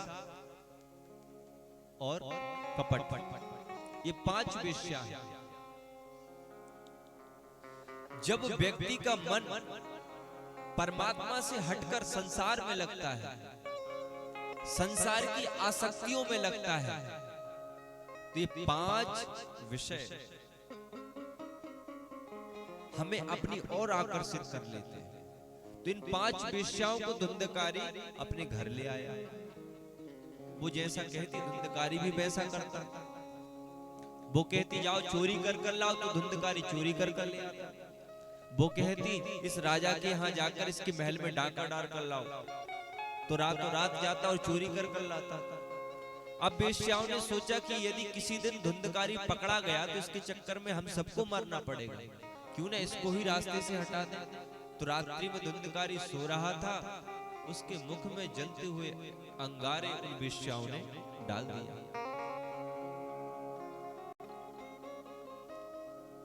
उन अंगारों की वजह से उसको इतना कष्ट हुआ कि उसकी मृत्यु ही हो गई। बोलो बाल कृष्ण लाल की। बोया पेड़ बबूल का तो आम कहां से हो। जैसा कर्म करेंगे वैसा फल हमको मिलेगा। महाराज गौकर्ण जी को यह बात पता लगी कि मेरे भाई की मृत्यु हो गई है। तो गौकर्ण जी जहां भी थे वहां उन्होंने पिंडदान कर दिया। जो भी मुक्ति के साधन होते हैं वो सब उन्होंने करा दिया। और जब गौकर्ण जी तीर्थ यात्रा से अपने घर लौट रहे थे तो घर के कुछ दूर पहले ही तरह तरह की आवाज उनको सुनाई दी। कोई कुत्ते के रूप में उनको दिखाई दे रहा है, तो कोई सिंह के रूप में उनको दिखाई दे रहा है। तरह तरह के जानवर के रूप में एक परछाई उनको दिखाई दे रही थी। तो गौकर्ण जी ने जल को अभिमंत्रित किया और जैसे ही उस परछाई पर फेंका तो परछाई बोलने लगी, अरे भाई मैं तुम्हारा भाई हूं, मेरा नाम धुंधकारी है, भैया मुझे इस प्रेत योनि से मुक्ति दिलाओ, मुझे बहुत कष्ट होता है। तो गौकर्ण जी कहते हैं कि मैंने तुम्हारे लिए तो सब कुछ करा दिया, फिर भी तुमको मुक्ति नहीं मिली। बोले भैया मुझे मुक्ति नहीं मिली। और आप ही प्रयास कर सकते हैं, मुझे इस प्रेत योनि से बाहर निकाल सकते हैं। तो गौकर्ण जी ने बहुत प्रयत्न किए, सभी साधु संतों से पूछा कि ऐसा कौन सा उपाय मैं करूं जिससे मेरा भाई प्रेत योनि से मुक्ति प्राप्त कर जाए।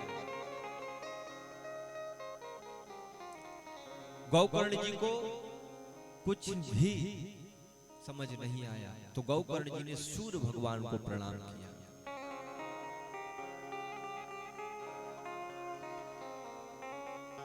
श्रीमद् भागवतान मुक्ति सप्ताहं वाचनं कुरु इति शूरवचसा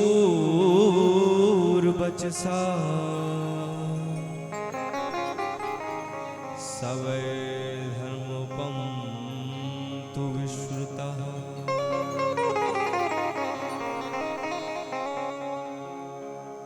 इति श्री शूरवचसा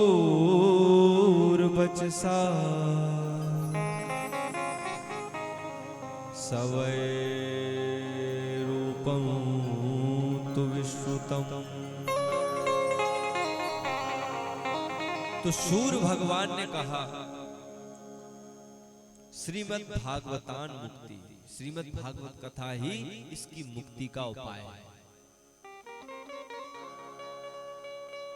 तो महाराज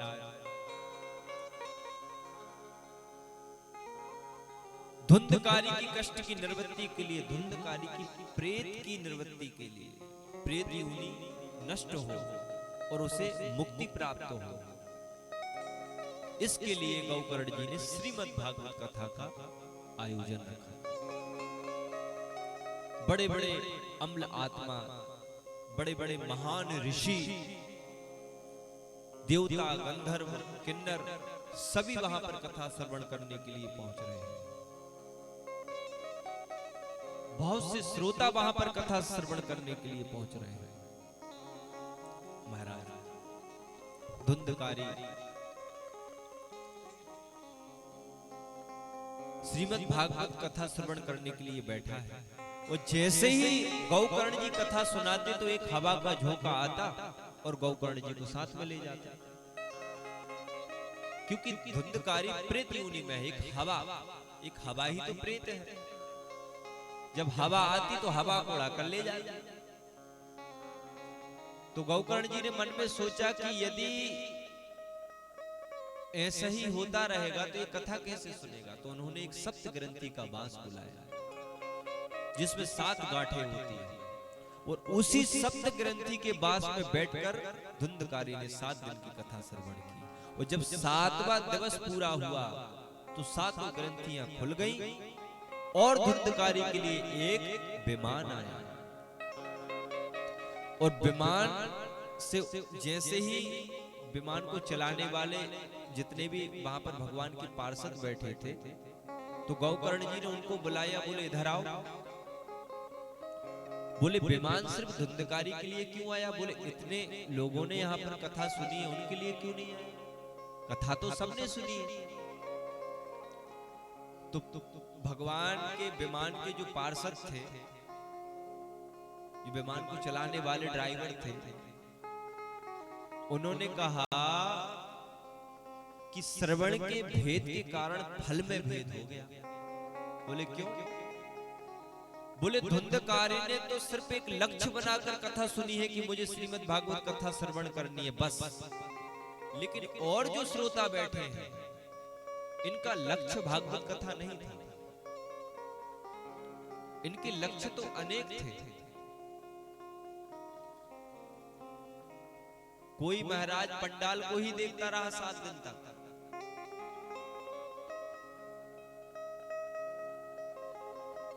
कोई व्यास मंच को ही देखता रहा,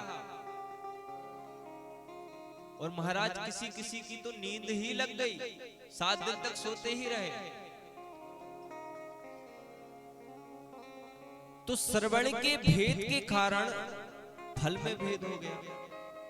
लेकिन धुंधकारी ने एक निश्चय कर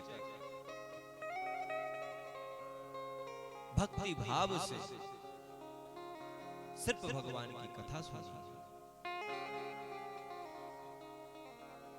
महाराज,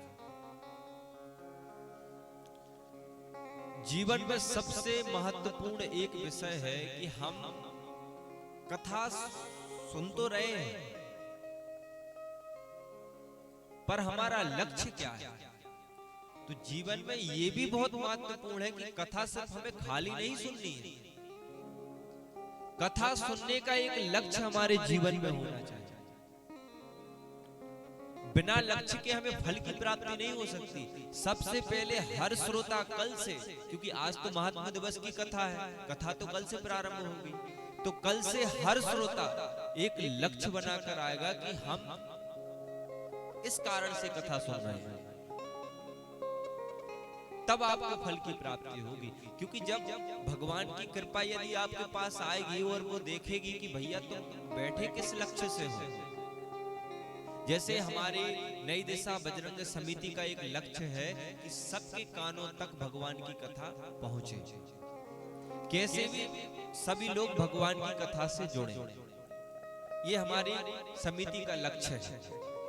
व्यास जी का क्या लक्ष्य है? व्यास जी का लक्ष्य है कि शुद्ध भाव से भागवत जी की यथावत जो कथा है वो श्रोताओं तक पहुंचे, तो इसका फल तो हमको मिलेगा। हमने तो वैकुंठ में अपनी जगह बुक कर ली, अब श्रोताओं का क्या लक्ष्य है? तो ये सभी को कल तय करना है, लक्ष्य बना के ही कथा श्रवण करना है। बोलो बाल कृष्ण लाल की।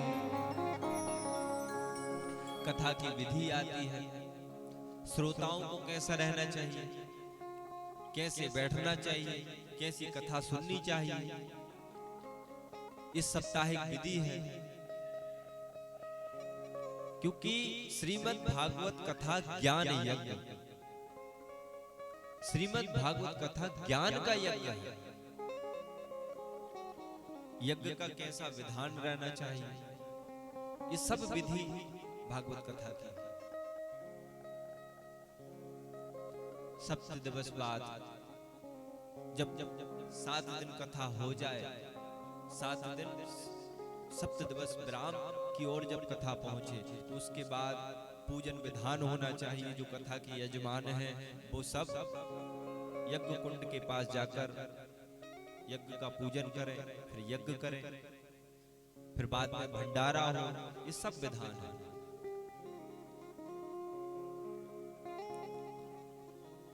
कथा के जो व्यास हैं उनको विशुद्ध भाव से भागवत कथा ही श्रवण करानी चाहिए, यहां वहां की बातें नहीं करनी चाहिए। जिनसे सभी का कल्याण हो सके उन बातों का ही उपदेश श्रोताओं को प्रदान करना चाहिए।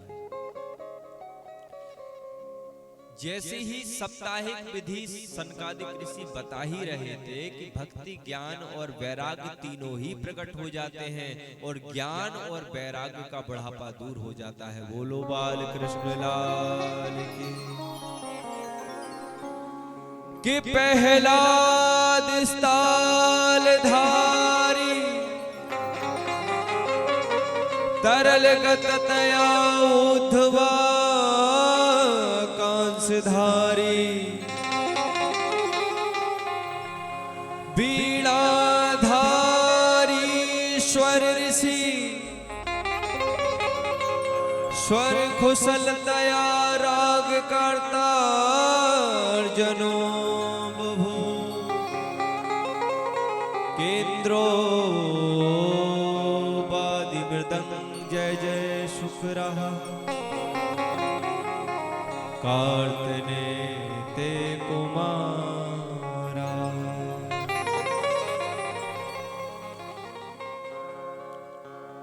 कि प्रहलाद स्थालधारी तरल गततया ऊर्ध्वा कांसधारी वीणाधारी स्वर ऋषि स्वर कुशलतया राग कार्त अर्जुनो विभु केंद्रो वादि मृदंग जय जय शुक्र कार्तने ते कुमारा। यत्राग्रे भव भक्तया सरसरचनया व्यास पुत्रो बभू। जैसे ही ज्ञान और वैराग का बुढ़ापा दूर हुआ तो महाराज इंद्रोवादी मृदंग, इंद्र जी मृदंग बजा रहे हैं, प्रहलाद जी कांसा बजा रहे हैं, जो सुर बड़े बड़े जो ऋषियां हैं वो जय जयकार की ध्वनि कर रहे हैं।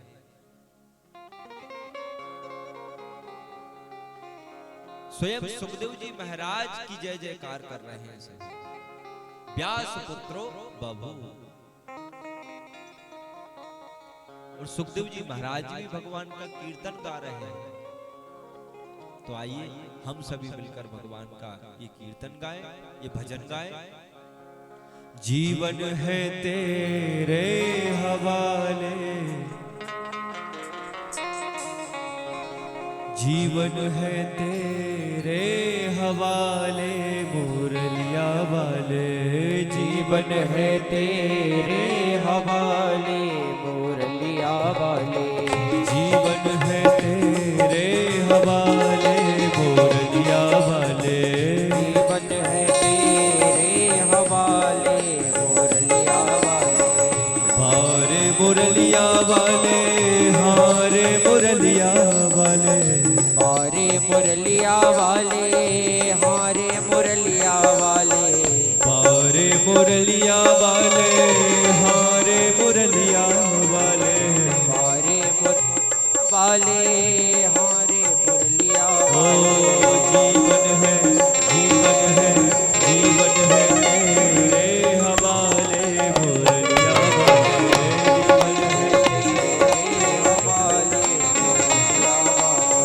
जीवन है तेरे हवाले मुरलिया वाले, जीवन है तेरे हवाले।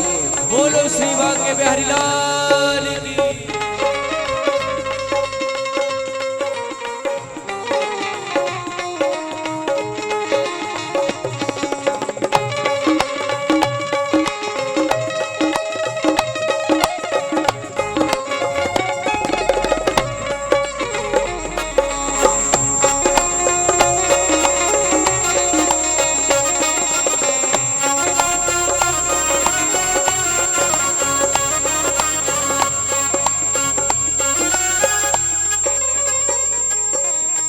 हम कठपुतली है तेरे हाथ की, कठपुतली है तेरे हाथ की, हम कठपुतली है तेरे हाथ की, हम कठपुतली है तेरे हाथ की, चाहे जैसे बजा ले मुरलिया वाले, जैसी बजा ले मुरलिया वाले, ओ चाहे जैसे नचा ले मुरलिया वाले, चाहे जैसी बजा ले मुरलिया वाले।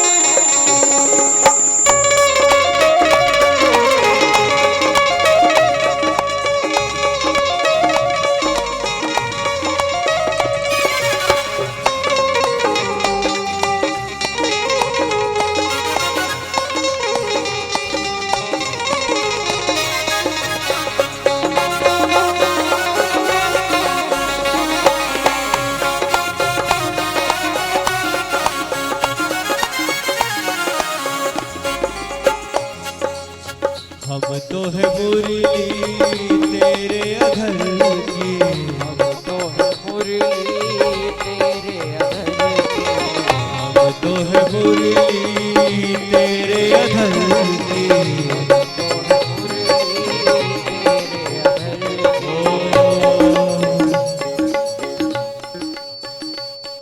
भक्त भगवान से कह रहा है प्रभु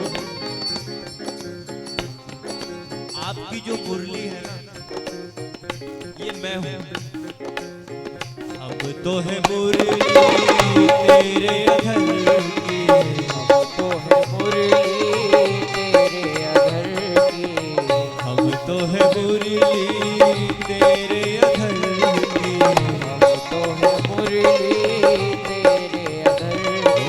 ओ चाहे चाहे जैसे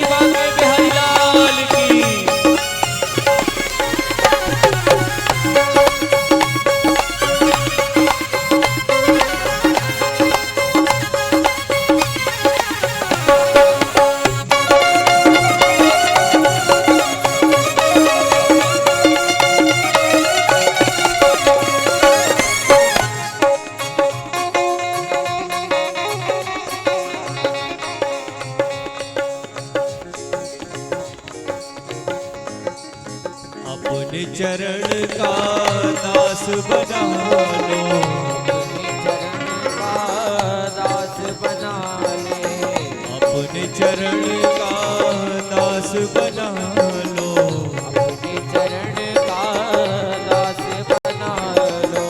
दास बना लो भगवान दास बना लो, दास बना लो भगवत दास बना ओ लो। वृंदावन वृंदावन वृंदावन मुझको बसा ले मुरलिया वाले, जीवन है तेरे हवाले मुरलिया वाले,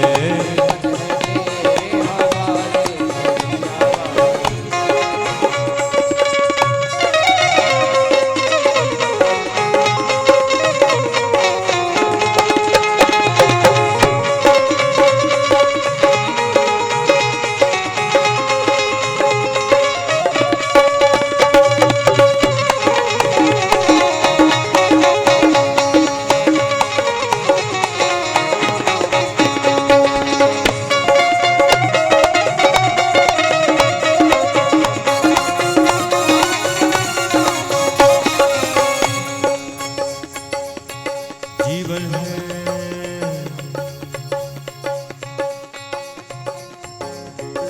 कि मोहन नैना आपके, मोहन नैना आपके, नौका के आकार,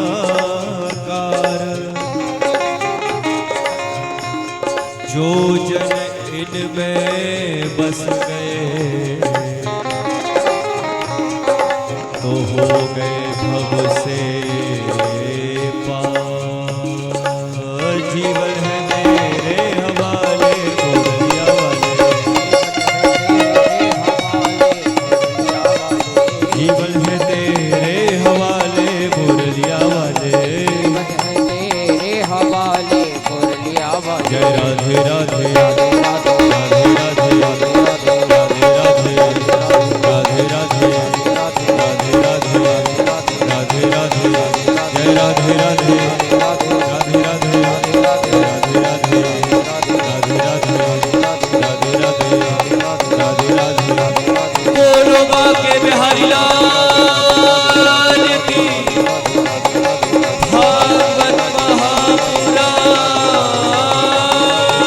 की, हनुमान जी महाराज की, नर्मदा मैया।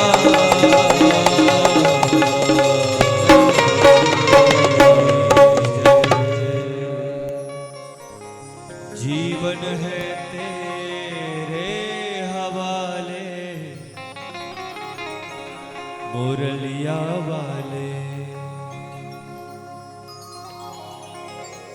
बारे मुरलिया वाले, हारे मुरलिया वाले, हरे मुरलिया वाले, हरे मुरलिया वाले, हारे मुरलिया वाले, हारे मुरलिया वाले, हरे मुरलिया वाले, हरे मुरलिया वाले, ओ जीवन है जीवन है जीवन है तेरे हवाले मुरलिया वाले, जीवन है तेरे हवाले मुरलिया वाले, जीवन है तेरे हवाले मुरलिया वाले, जीवन है तेरे हवाले मुरलिया। बोलो बांके बिहारी लाल की जय हो। अब आज महात्म्य दिवस की कथा को हम यहीं विराम देते हैं। कल से ठीक 2 बजे कथा प्रारंभ हो जाएगी। आज की और कल की कथा बहुत ही ज्ञान की कथा होती है, और उसके बाद तो फिर नंद घर आनंद भयो, जय कन्हैया लाल की, फिर तो महाराज उत्सव चालू हो जाता है। तो आज की कथा और कल की कथा ये विशेष ज्ञान की कथा है और इन कथाओं को जरूर ही जरूर सुनना चाहिए। हमारे जीवन के लिए बहुत महत्वपूर्ण है भागवत कथा। वैसे तो 7 दिन की कथा महत्वपूर्ण है, लेकिन 2 दिन की कथा ये ज्यादा ज्ञान की कथा है। हमारी कथा के मुख्य यजमान सभी व्यास मंच पे आएंगे और हमारे आचार्य जी खड़े होकर आरती प्रदान करेंगे।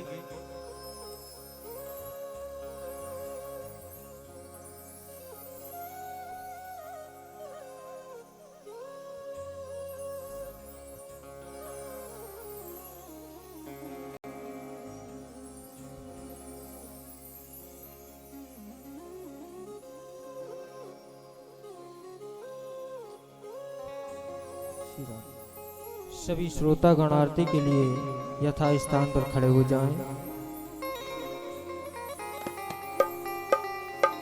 अथ आरतिक्यम् ॐ चंद्रमा मनसो जात चक्षुः सूर्यो अजायत श्रोत्राद्वायुष्य प्राणस्य मखादग्निरजायत।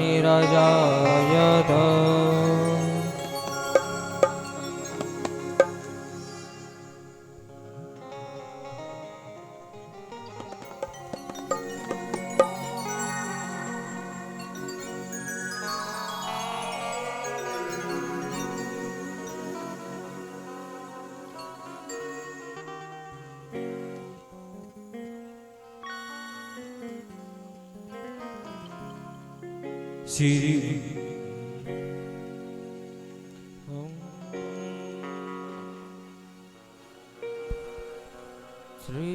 भगवत भगवान की है आरती,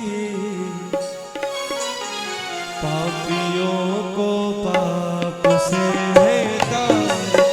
श्री भागवत भगवान की है आरती, पापियों को पाप से है तारती।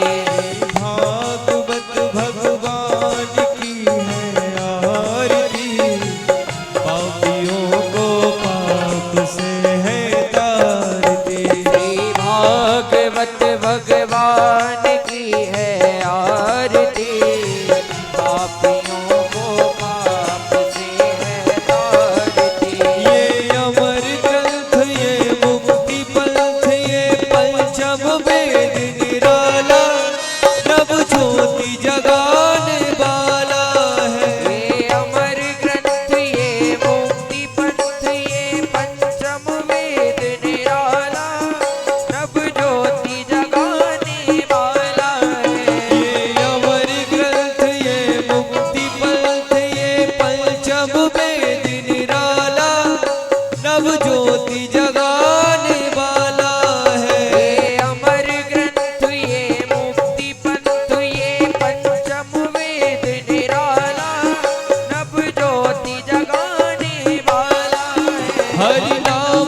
ॐ जे तीर्थानि प्रचरन्ति श्रीकाहस्तानि खङ्गिणः ते खागुंशास्त्रयोजने वधन्यवानि तन्मसि आरार्तिक्यं समर्पयामि।